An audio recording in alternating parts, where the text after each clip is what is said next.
everyone. Well, I can't really see you, but that's okay. You can see me, right? If I stand here.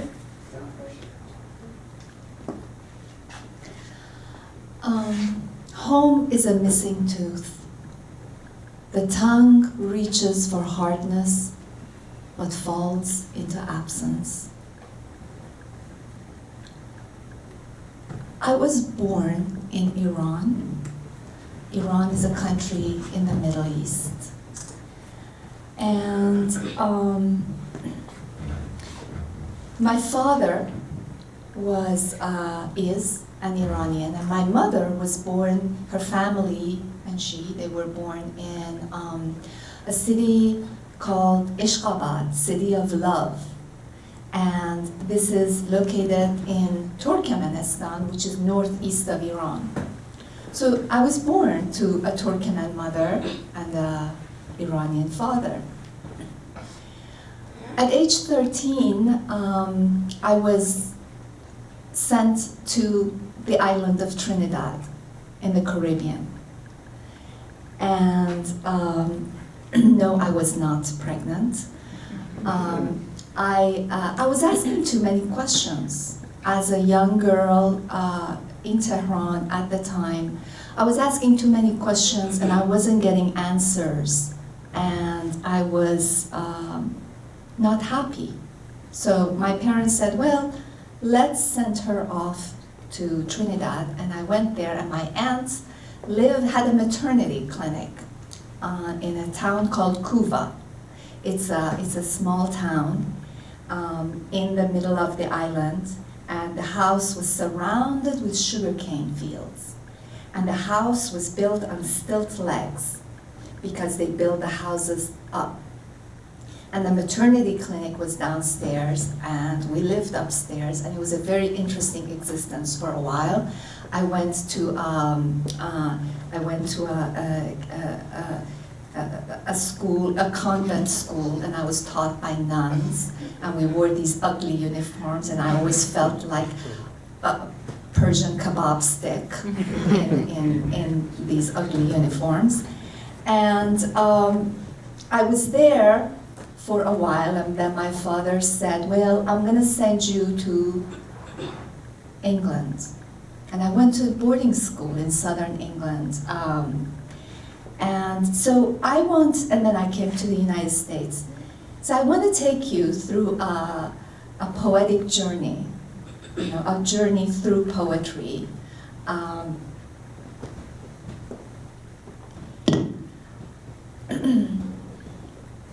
Through various poems. But before I get into, is there any way to bring up the house light a little bit, just a tad? Otherwise, don't worry about it. We don't want to flood them with light. Because I can't really see you. No, it doesn't work. It's okay. You can turn it off.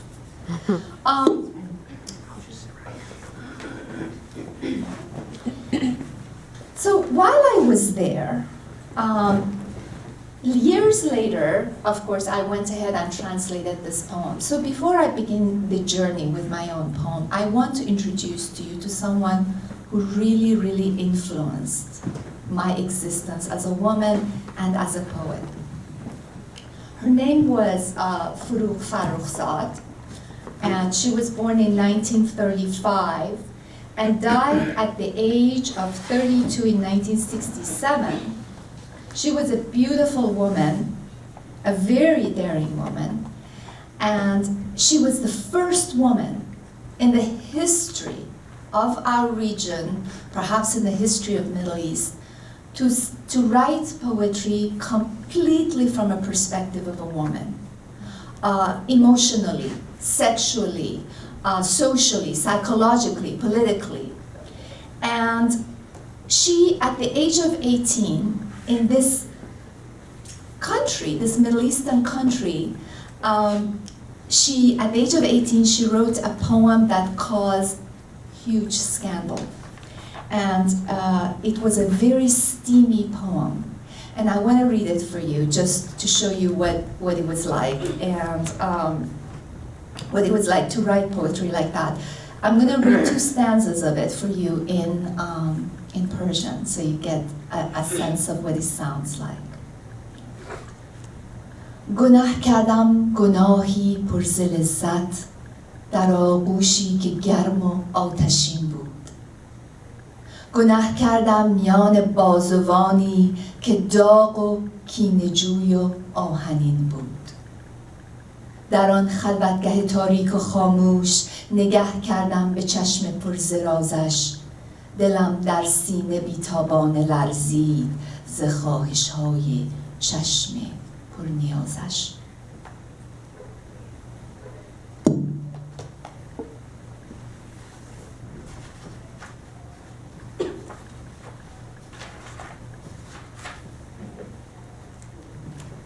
Sin.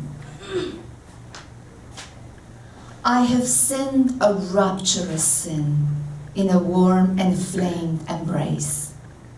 Sinned in a pair of vindictive arms violent and ablaze. In that quiet, vacant dark, I looked into his mystic eyes, found such longing that my heart fluttered impatient in my breast. In that quiet, vacant dark, I sat beside him punch-drunk. His lips released desire on mine. Grief unclenched my crazy heart. I poured in his ears lyrics of love. Oh, my life, my lover, it's you I want. Life-giving arms, it's you I crave. Crazed lover, for you I thirst. Lust enflamed his eyes. Red wine trembled in the cup. My body, naked and drunk, quivered softly on his breast. I have sinned a rapturous sin, beside a body quivering and spent. I do not know what I did, oh God, in that quiet, vacant dark. Now this was an amazingly steamy poem for Iran, Middle East, in mid-50s. Every man after this was published claimed to have been the man in her poem. She went on to, she had a very difficult life. Her son was taken away from her because in Iran at the time, women had no right to their children if they got a divorce. So the husband took away her son. She had a nervous breakdown. She went on. She finally became a much beloved poet in Iran. She has an iconic status right now, and I translated her poems in a collection called Sin, and in the beginning of it, I wrote her a life story. So I highly recommend for you to familiarize yourself with this incredible poet. So while I was in Iran, I was reading her, and I was only 12, 11, 13. She made a huge impact on me.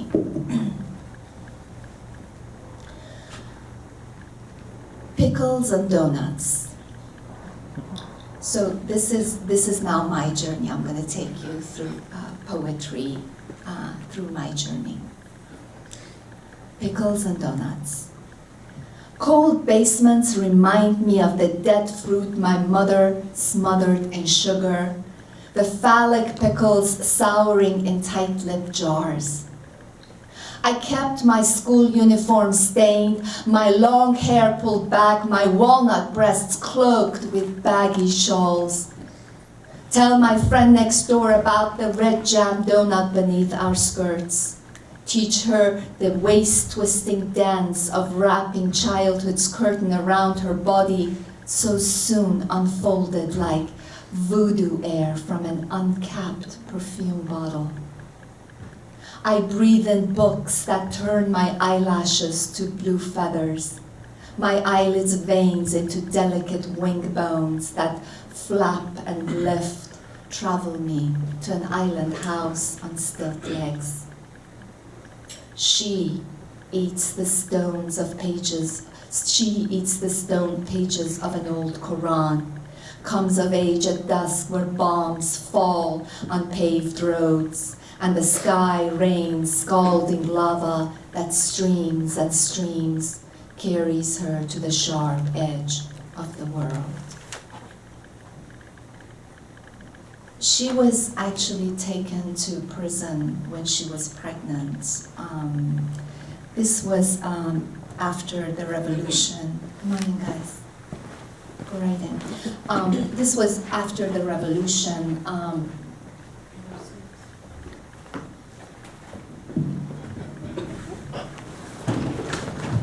What happened was that, remember, United States went to Iraq to take Saddam Hussein out? Well, back then, United States was buddies with Saddam Hussein, and they gave Saddam guns and tanks and ammunition to attack Iran. And the revolution happened in Iran. It was a people's revolution, but it was hijacked by the Islamic regime. But the people could not pull it together to make it a democracy because now they had to fight Iraq. And that was the bombs that I was referring to. But what happened is that Ayatollah Khomeini had no plans to make the country a democracy. He wanted to make it an Islamic republic, and he killed 5,000 people in one swoop. The young, the old, the leftists, everybody who opposed him, and dumped all their bodies in a mass grave in a cemetery called Baran. It was an ugly time. Rooftops of Tehran are all flat. Rooftops of my childhood were flat, a place for sleeping on summer nights, on springy mattresses under mosquito nets, for grandmother's early calls to God, for sisters' secret rendezvous. There I sought spirits among the twilight stars, but always my eyes, heavy as stones or sin, fell to the street below, where a neighbor rushed home for his supper, the salt sellers pulled on his donkey's rein, or a servant girl hurried through fresh bread under each arm. On that rooftop, I tasted my first kiss, read War and Peace in Farsi, watched the neighbor's teenage son decapitate his sister's cat because his sister wouldn't wear a headscarf to her classes at the university. That same boy became a morality policeman. He rode his motorcycle through the streets of Tehran, cutting women's bared arms with a poisoned razor blade. What was happening is that they started shoving women under veils, and women fought. They're still fighting, and they did just unspeakable things. So while still in Iran,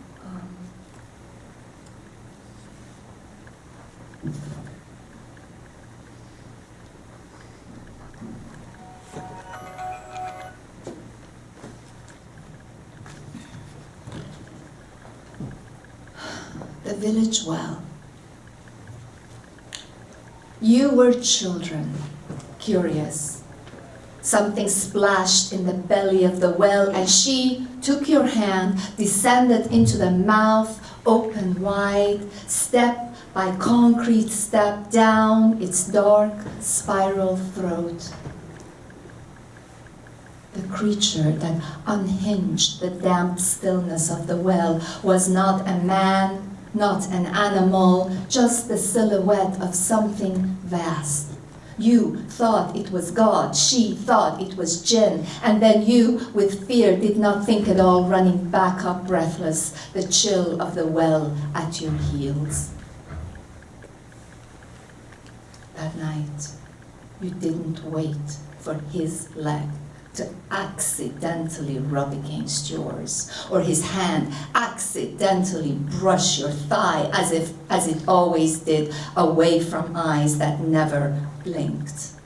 Instead, you reached for his knee, the flesh and bone of this gray man who pretended to be Daddy's friend.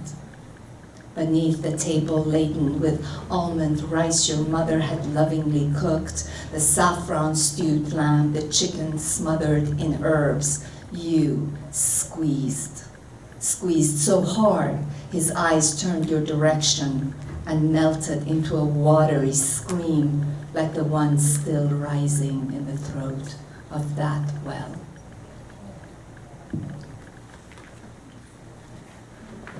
So I went to Trinidad, to the house on stilt legs. The house on stilt legs. I have just arrived. The breeze lifts up my skirt to have a look. The neighbors file in, bring baked plantains, chickpea roti, goat curry so spicy my eyes melt. They finger my curls, touch my long black eyelashes, laugh. In the street, boys hiss at my back with lips, tongue, and breath. Young men emerge skinny and dark from among tall sugarcane fields, machetes in hand. Just for you, they say, and pull out long, clean, fat stalks bleeding sugar from the cut. The four-leaf clover holes that line the edges below my bedroom ceiling are portholes to the stars. Fireflies come in with the breeze, turn my mosquito net into a green, flashing southern sky. I tell them about Tehran's dusty streets and high walls, gardens where every tree steals innocence from eyes, where every rose offers her thorns to stitch mouths, where crows blacken the sky, snitching on the comings and goings of the moon. I sketch in the air the bell jar in which I lived and almost died. Show them the roof of my mouth, where a secret grows like moss, the inside of my belly button, where the cord to my homeland's womb remains uncut. I was there for a while, and then I went to England. I went to a boarding school in Eastbourne, southern England. It was a girls' school. My father thought I was safe there. Little did he know there was a boys' school down the street. And they invited us for dances. But really, I was happy to be there and I was unhappy to be there. I was an alien. The prince. The night of the dance, I wore an ankle-length kaftan, hiding my body beneath its airy flow, flat shoes not to be too tall, and my roommate's lipstick brighter than orange juice. He was a prince who could have picked any of the boarding school girls, Susie with one eye blue, full-breasted Victoria, or the girl from India with a waist slender as a drumstick tree. But the 16-year-old Saudi royal asked me for the first dance, then the second, then for the rest of the night as boys and girls disappeared into dark corners while chaperones dozed off in the hall nipping Hennessy from tiny silver flasks. My prince was shy, but not too shy to slowly drop his hand and squeeze. His lips on mine, the knife in his pocket on my groin. On the ride back, the girls taunted me. Camel driver's virgin, imitated my accent. Don't touch the merchandise, mocked me for pushing away the fetching prince so hard he fell on his ass and twisted his wrist. What did he do, stick his finger up your...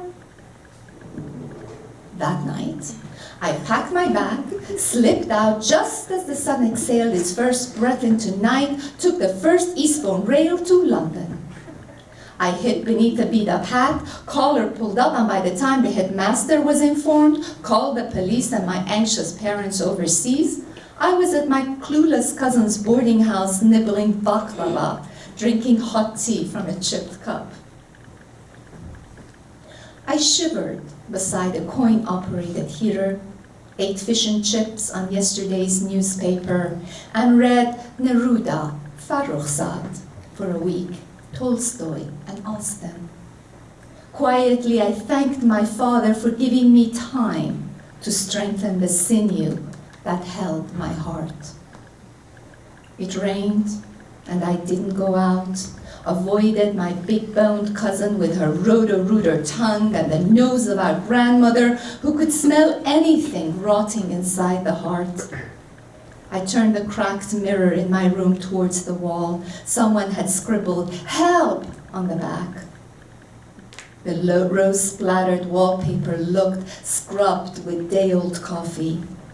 The lone sofa sagged with the weight of absent occupants, the way my lips still felt the heaviness of that first kiss. In the end, what mattered, I learned, were the smallest blessings, the milk-sweetened tea, or the miracle of scalding water from the ancient bathtub faucet. What counted were my widowed cousin holding her own in a foreign land, and the grit to say no to what is hurled, words, glances, bullets, all.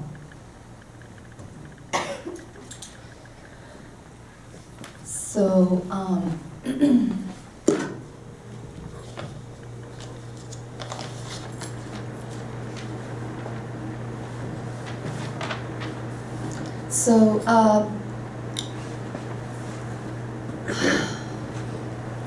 the experience of being an exile later. What is an exile? Exile, I think we discussed it with some of the students today. Exile is a person who wants to go back but can't for fear of various things. Now this poem is not in the books. It's going to be published in a magazine called Consequence, and it's a wonderful journal. I encourage you to pick it up. It's all about consequences of war.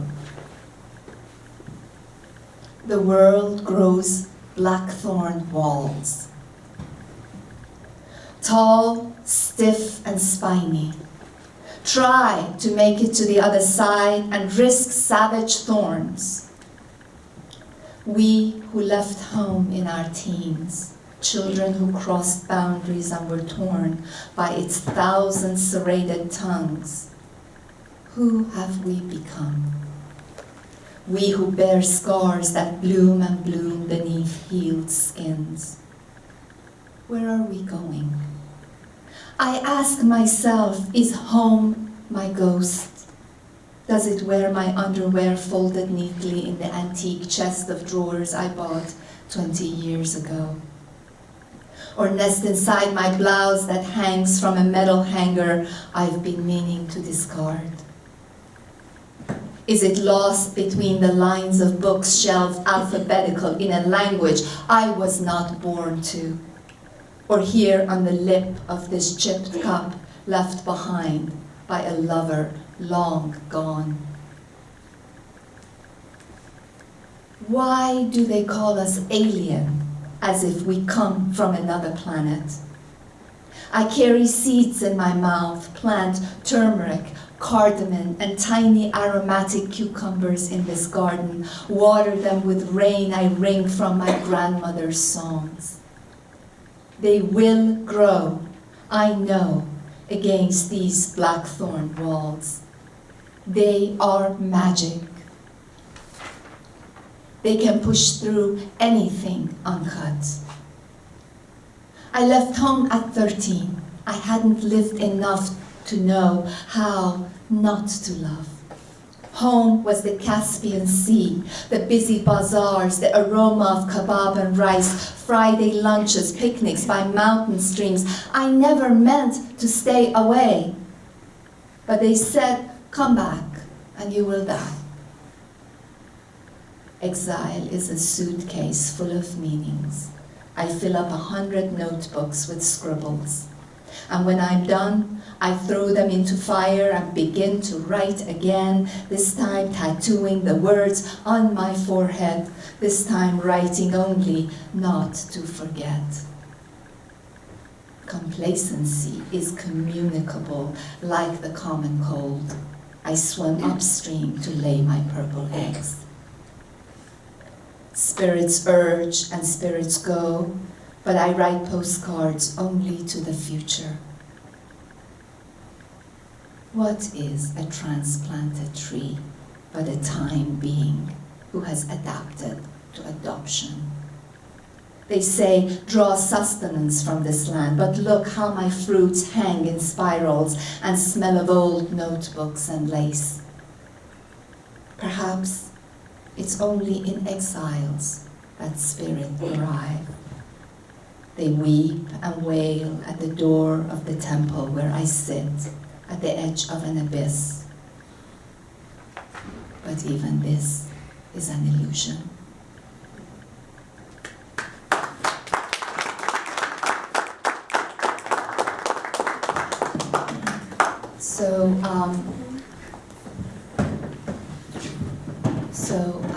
In the meantime, my brother is having a different experience. True story. My brother at the Canadian border. On their way to Canada, in a red Mazda, my brother and his friend, PhDs and little sense, stopped at the border and the guard leaned forward, asks, "Where are you boys heading?" My brother, "Welcome to Canada," poster in his eyes replies, "Mexico."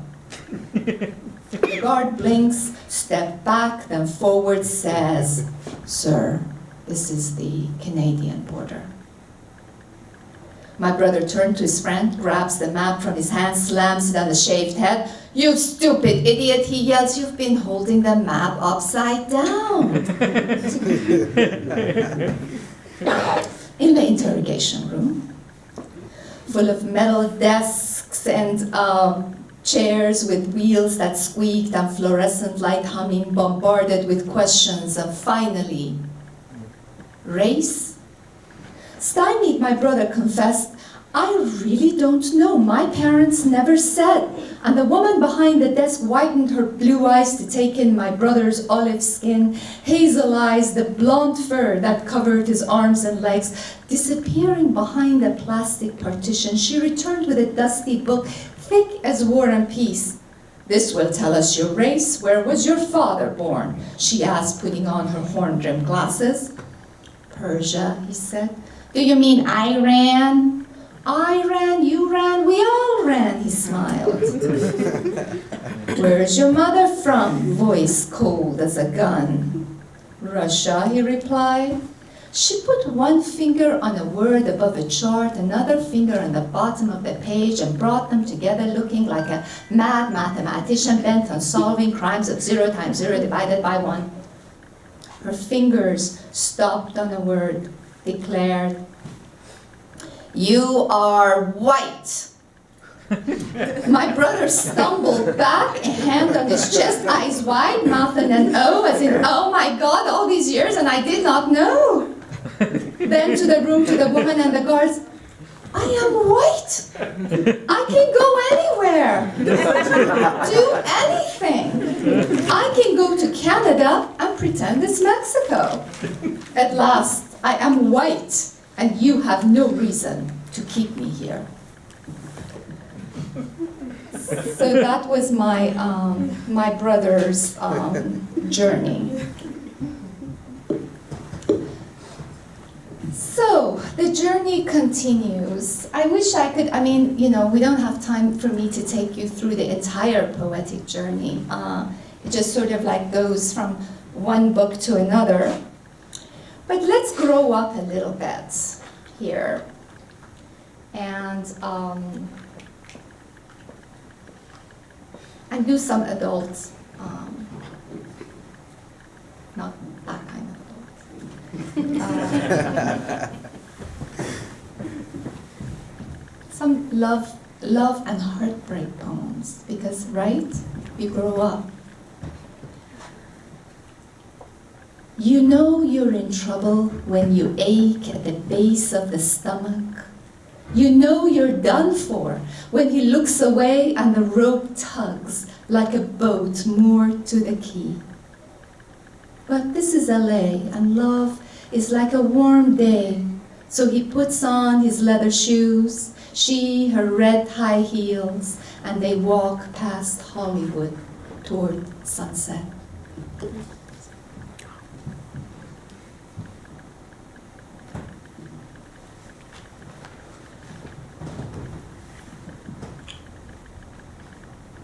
The chill. On the bed's edge, that precipice of loneliness, sleep withholds its grace.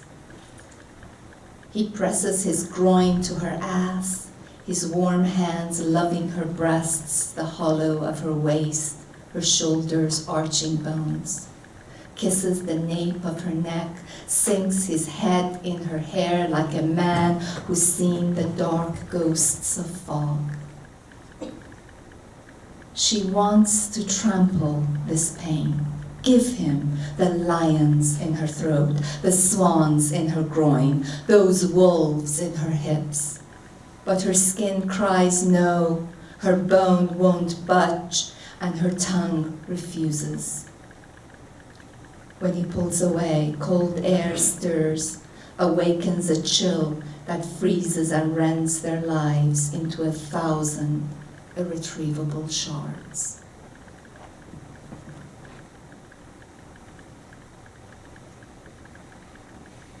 Matrimony. The sheer curtain she hangs between two open windows becomes the tongue of the wind, a dialogue between landscapes. But the windows close and the curtain falls into an unbreakable hush. Each day she wakes up and something's changed. The parrot in the cage has stopped speaking English. The line of ants have skipped the syrup. The lawn has changed its mind and is now leaning left. The radio has gone opera and the bananas have softened for the strawberries. The air, sabotaged by light, now courses from the china cabinet towards the knife drawer, and the skylights leak leaves. The crows have dipped their trails in white paint.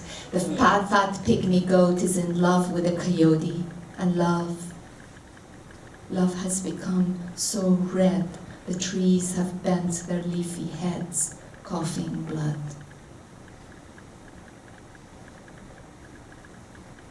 Measure. Some things mildew too quickly away from the sun. He has a neck pain, she sees ghosts. He wears a lead belt, she builds wings. He says, stick to the facts. She says the sheets smell of longing. What's buried among their bed's decaying springs? He says, I love you. She says, I love you to something she cannot see in the dark.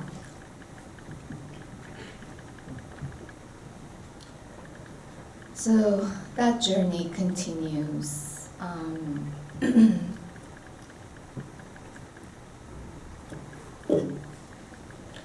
How hard is it to write a love song? Last night, a sparrow flew into my house, crashed against the skylight, and died.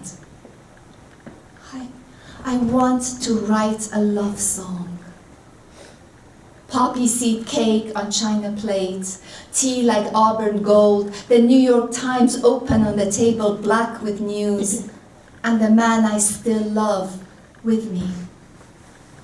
The newspaper says in Conakry a man is sticking his Kalashnikov into a woman. Now he's pulling the trigger.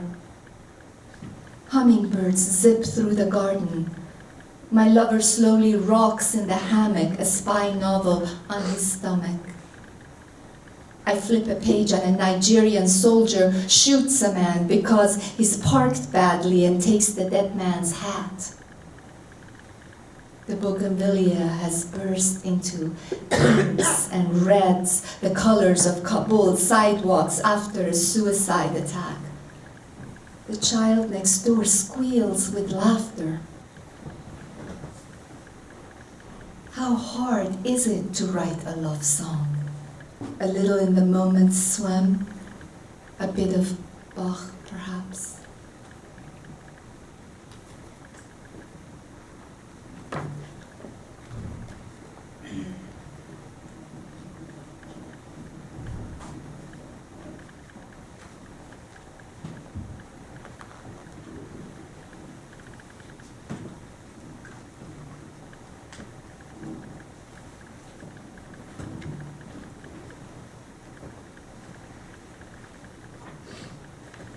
The men in plural.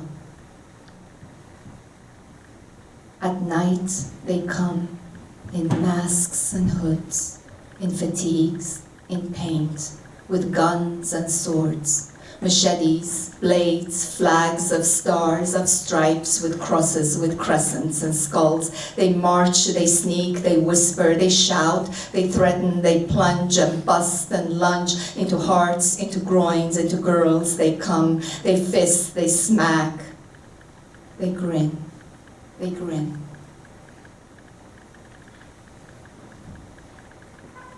You're all familiar with the plight of child soldiers. You know, they are recruited to fight.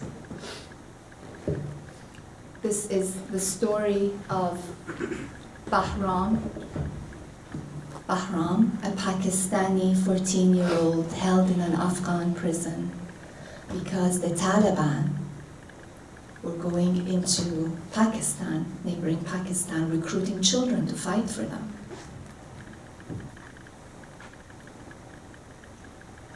Like the Pied Piper, the mullah drives his battered truck through dusty villages, his loudspeakers singing, "Join the battle against the infidels. Fight for jihad and live eternally for Allah. Lift up your guns for him, and you shall never die." Barefoot boys, ragged, hungry from years of hard soil, follow him dancing into the straps of loaded guns, pirouetting into caves and broken buildings. And the boys end up in a land not their own, but are told, God is everywhere. Many die. Others disappear into dark prison bowels where each day, if you are 12 filthy men, one after another. If you are 14, then 14 is your lot. A father sells tea from a cart, 1 cup at a time. Washes the tiles of a mosque with a yellow bar of soap to earn the ransom the soldiers exact. Every night in his dreams, his son stands calling, "Father, I never seen such days as this."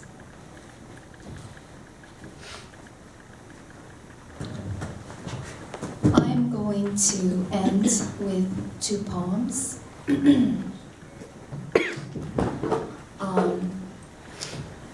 One of them is about scuba diving. Does anybody scuba dive here? I can't even see who's, yeah. Say yay! Yeah, all right. Scuba diving is great. The deep dive. Steep Stevie's raisin-colored blades, a shade lighter than his skin, bob up down as the waves punch the boat. He signals, "Go down!" I don't. I stay close to the boat, hold tight the taut rope, can't breathe. Not the air in the tank, not the air in the air. My lungs inflate, deflate, but that's beside the point. I can't frickin' breathe. And I yell this to the waves, to the boat, to Stevie, who magically surfaces beside me, an aurous brown god in goggles, regulator hose dangling by his mouth. He holds my head between his palms, says, "But you are breathing, you are." I look at him, and even in this panic, this feeling of imminent death, I note how beautiful he is, how I could perhaps outlive this storm in this man's brawny arms, let myself go, and the hell with the world, with who I am or am supposed to be, with my anxious lover waiting at the shore. "Relax, baby," says Stevie. "I'll stay with you." He pulls me into his arms and I breathe deep from the tank strapped to my back. Stealthily, he releases air from my jacket, adds a cube of weight to my belt, and down we go, down into the broth of another world. The sea bottom is a sandy desert, flush against massive rocks, and there are cacti, tiny Joshua trees, and brown grass, dancing to the water current's silent tango. Time means nothing here. Palestine, Israel, Tehran mean nothing here. My daughter contemplating suicide at age 12 means nothing here. Sons in military fatigue, breathing Iraqi air means nothing here. Even women giving life and grenades taking them away means nothing here.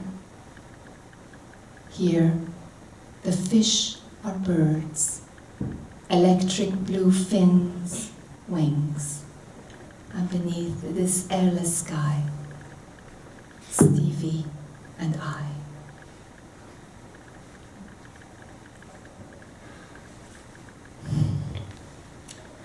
I am going to end at the beginning, when I was born. I was born at home. I was born on the bed that I later slept in. And it was my aunt who brought me into this world. And when she brought me into this world, she sang to me. Therefore, I am going to sing to you. I'm not a singer, but you have to. You're trapped. There are no exits, and it's dark. So I will sing, when I sing the Persian song, then it'll follow with the English translation of the song. I was sung into this world. I came into this world on the same bed I later slept in as a child. My aunt, a midwife, large brown eyes, scarred the shape of the sun on one cheek, sat at the gate of my mother's womb, sang me into this world. Bia kuchulu, bia azizam, اینجا خیلی قشنگه بیا بیا بیا بیا بیا کوچولو بیا عزیزم نور است تو آواز عشق و ما بیا بیا بیا بیا قلبمون شکوفه کرده برای تو طولش نده بیا بیا طولش نده بیا بیا بیا بیا come come Bio, bio, come, come. Come, little one, come, dear one, it's beautiful here. Come, come. Come, little one, come, dear one, with songs light a kind moon. Come, come, bio, bio, come, come. Hearts here have blossomed to receive you. Don't tarry. Come, come, bio, bio, come, come. It was this song I followed into this world. Today, yellowed by age and cancer, my aunt's sapphire wings are spread. I sit by her bed, make her promise to come for me when it is my time, to sing me into the other life with the same song.